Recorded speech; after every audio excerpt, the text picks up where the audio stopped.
우리 병사들의 식사가 왜 이 모양인지 비대의 현장을 목격했습니다. 아직도 이런 일이 있다니 어처구니 없을 뿐입니다. 30년이 지나도 여전한 군대 급식 문제. 비리가 있거나 할 일을 하지 않는 자들이 있음이 분명합니다. 군대를 다녀오신 분들은 한 번쯤은 이런 생각을 해보셨을 겁니다. 내가 먹고 있는 짬밥이 교도소 밥보다 못하지 않을까? 그래서 알아봤습니다. 교도소에 직접 들어가서 먹어볼 수 없는 관계로 좀 찾아봤더니 아무리 생각해도 교도소 밥이 더 나아 보입니다. 여러분 생각은 어떤가요? 상식적으로 봐도 군대 밥이 교도소 밥보다 3배는 더 좋아야 하는 것 아닙니까? 국가를 위해 봉사하러 온 군인들과 죄지어 벌받고 있는 수감자들의 식사가 비슷하거나 오히려 죄인들이 더 잘 먹고 있다면 정상이 아닌 것이죠. 국방부가 잘못한 것입니까? 법무부가 잘하는 것입니까? 아니, 둘 다 잘못하고 있었군요. 국방부는 잘 먹이지 못해 죄가 크고 법무부는 잘 먹여 죄가 큽니다. 찾아본 김에 외국인 교도소 식단도 찾아봤습니다. 어떤가요? 엄청 잘 처먹이고 있었군요. 그저 외국이라면 사족을 못 쓰는 천박함이 외국인 죄인들에게까지 미쳤다고 생각됩니다. 도대체 어떤 자들이 이런 상황을 만들고 있을까요? 사대주의가 넘치다 못해 헐지경입니다. 당장 법무부 예산 줄이고 국방부 예산 늘려서 우리 병사들 잘 먹여야 합니다. 그리고 중간에 빼먹는 놈들 3족을 멸해야 합니다. 사진에서 보이는 저 국방색 군복을 입고 저 녹색 4칸짜리 식판에 저 거무튀튀한 색깔의 밥을 저는 먹었습니다. 89년 논산훈련소에서 훈련받을 때 모든 식사는 내부만에서 했습니다. 그 당시 식당이라는 것이 존재하지 않아 식판을 통째로 받아와서 내무반에서 배식을 했고 소대별로 받아온 반찬과 국은 먼저 내무반장이 먹을 반찬 챙기고 나머지를 우리 훈련병들이 나눠 먹었습니다. 그런데 반찬 배식이 너무 적어서 3숟가락 먹으면 반찬이 다 떨어질 지경이었습니다. 그런데 밥을 적게 먹으면 훈련 중간에 너무 배고프고 먹고 나서 돌아서면 배고파지던 상황이어서 주어진 식사 시간 10분 안에 최대한 많이 먹어야 했습니다. 그래서 추접스럽지만 내무반장이 먹고 남긴 식판을 들고 와서 남겨진 반찬과 국을 우리끼리 나눠 먹었습니다. 지금 생각하면 참 사병들을 어떻게 생각하고 대우하는지 입대한 지 얼마 되지 않아 뼈저리게 느낄 수 있었습니다. 혹시 믿지 못하실 분들이 있을 것 같아 말씀드리자면 89년 4월 말부터 6월 초까지 6주간 훈련을 받았고 제가 소속된 곳은 논산훈련소 25연대, 9중대, 4소대였습니다. 그런데 왜 이런 숫자들이 30년이 지나도록 기억이 날까요? 저의 훈련병 번호도 여전히 기억나지만 밝히지는 않겠습니다. 군대에서 자주 나오는 국이 있습니다. 바로 된장국입니다. 그런데 제 경험상 보면 어느 누구도 그 국을 된장국으로 부르지 않습니다. 바로 땡국이라고 부릅니다. 왜냐하면 그 국은 건더기가 없는 멀건 땡 색깔 국이기 때문입니다. 모름지기 된장국이라 하면 호박이든 시래기든 두부든 양파든 건더기가 있기 마련인데 그 건더기는 다 어디로 가버린 걸까요? 분명 식단표에는 된장국으로 기록했을 텐데 말이죠.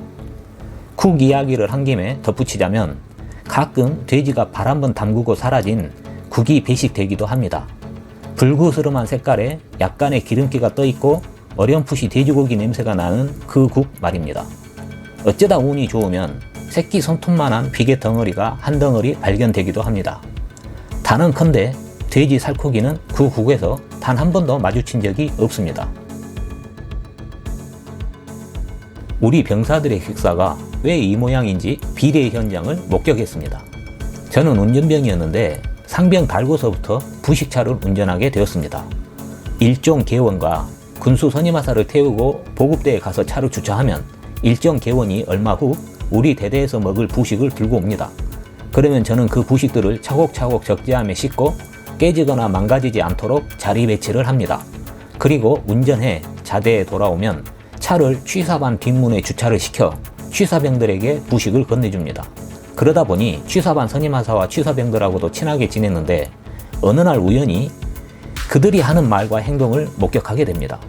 방금 제가 보급대에서 가져온 돼지고기 덩어리에서 살코기 부분을 약 90% 정도 잘라서 간부식당 취사병에게 건네주는 것이었습니다.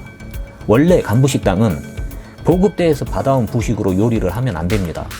시장에 가서 간부용 부식을 사다가 식사를 제공하는 것이 맞습니다. 저도 여러 번 간부용 부식 구입을 위해 운행한 적이 있습니다. 정리하자면 간부식당을 관리하는 자는 주임 상사인데 그자의 지시를 취사반 선임 하사가 받아 사병용으로 받아온 돼지고기를 간부식당으로 빼돌린 겁니다. 사병들의 입으로 들어갈 돼지고기를 빼돌려서 간부식당에서 사용하고 남겨진 돈은 아마도 주임 상사와 대대장이 먹었거나 아니면 대대장의 묵인하에 주임 상사가 먹었을 겁니다. 제가 왜 이렇게 생각하느냐 하면 대대장이라는 작자가 개인 사제차를 가지고 있었는데 그 차를 몰고 와서 우리 수송부에 수리도 맡기고 우리가 써야 할 휘발유를 지 차에 주유하고 다 했습니다. 그런데 한 번은 취사반 선임하사가 사병식당에서 대대장에게 쥐어 터지는 사건이 발생합니다. 그날은 깍두기가 배식되는 날이었는데 깍두기가 아니라 무채가 배식되었다는 이유였습니다. 그러니까 식단표에는 깍두기인데 식단표대로 준비하지 못해서 때린 것이었습니다. 그렇게 사병의 식사를 신경 쓰는 대대장이 정작 돼지고기를 빼돌리고 있는 것을 과연 몰랐을까요? 저는 1호차 운전병하고도 대단히 친했기 때문에 대대장이 지난 여름에 한 일까지 다 알고 있었습니다. 다시 돼지고기 이야기로 되돌아가겠습니다. 그러면 남은 돼지고기 살코기 10%는 어떻게 되었을까요? 왜 나는 국에서 살코기를 만날 수 없었을까요? 남은 10%는 취사반에서 지들이 처먹으려고 따로 떼어놓고 비계 일부만으로 국을 만들었던 겁니다. 그러니 우리들은 돼지가 발만 담그고 간 국을 좋다고 먹고 있었던 겁니다. 아무리 국방부에서 난리 부르스를 쳐도 하부 조직의 끝부분까지 명령이나 지시가 잘 전달되고 실천되는 것은 아닙니다. 중간에서 빼먹는 자들이 있기 마련인데 제가 군생활 했던 때는 이런 비리 사실을 외부에 알릴 방법도 없었고 알리더라도 책임자 문책이나 개선될 가능성은 없었습니다. 예를 들어 구타 근절을 위해 헌병대에서 나와 소원 수리를 받아도 그 내용을 중대장이나 대대장과 공유하기 일쑤입니다. 그러니 소원 수리를 적은 놈만 더 괴로운 처지에 몰리게 됩니다. 그래서 저는 사병들의 휴대폰 사용을 적극 환영했습니다. 사실 사병들은 군사 기밀이라는 것을 알고 있을 가능성이 낮고 일부 기밀을 다루는 사병들이 있다고 해도 중요 기밀은 대부분 접근 불가능합니다. 그리고 무엇보다 기밀을 유출하는 것은 사병들이 아니라 고위 간부 출신들입니다. 그래서 사병들이 휴대폰을 사용해서 이런 군대의 비리나 부조리를 세상에 알리는 것이 우리 군을 위해 긍정적인 측면이 더 많다고 생각합니다. 부실한 군대 급식을 폭로한 사병들을 색출할 것이 아니라 그 색출을 지시한 놈을 찾아내 처벌해야 합니다. 30여 년이 지나도 여전히 존재하는 군대의 이런 어이없는 상황이 답답합니다. 국가의 부름에 응해 오늘도 전국 각지에서 고생하고 있는 우리 병사들 화이팅입니다.